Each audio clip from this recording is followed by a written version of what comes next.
दशकौं लामो द्वन्द्व, धार्मिक घृणा र शक्तिको खेल। इरान र इजरायल फेरि आमुन्ने सामुन्ने। के यिनीहरूले युद्धले तेस्रो विश्वयुद्धको ढोका खोल्ने हो? तर यी सबै कुरा फेरि 1979मा इस्लामिक क्रान्तिपछि आयत अल्लाह खेमेनीको शासन आयो र इजरायललाई सौतनी राष्ट्रको उपनाम दियो। त्यही दिनदेखि दुश्मनी सुरु भयो। इरानले इस्लामिक गुटहरू जस्तै हिजबुल्लाह, हमासलाई समर्थन दिन थाल्यो। यी गुटहरू इजरायलमाथि हमला गर्दछन् र इजरायलले तिनीहरूको नेतृत्व गर्ने दोष दिन्छ, अर्थात् इरानलाई।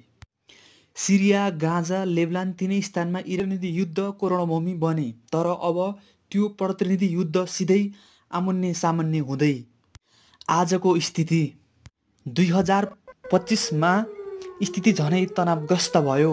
इजरायलले इरानको सैनिक अड्डा नष्ट गर्यो भनेर खबर आयो। त्यसको जवाफमा इरानले मिसाइल आक्रमण गर्यो। के यो तेस्रो विश्वयुद्धतर्फको सङ्केत हो? यो युद्ध केवल दुई देशको मात्र होइन। अमेरिका, रुस, चीन, युरोप सबै यसभित्र तानिने खतरा छ।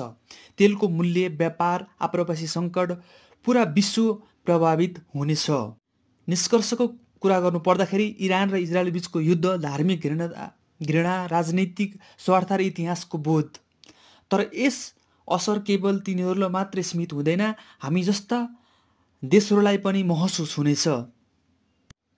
यदि तपाईहरूलाई यो भिडियो उपयोगी लाग्यो भने लाइक गर्नुहोस्, सेयर गर्नुहोस् र हाम्रो च्यानललाई सब्स्क्राइब गर्न नबिर्सनुहोला। फेरि भेटौँला अर्को गम्भीर विषयवस्तु लिएर। धन्यवाद।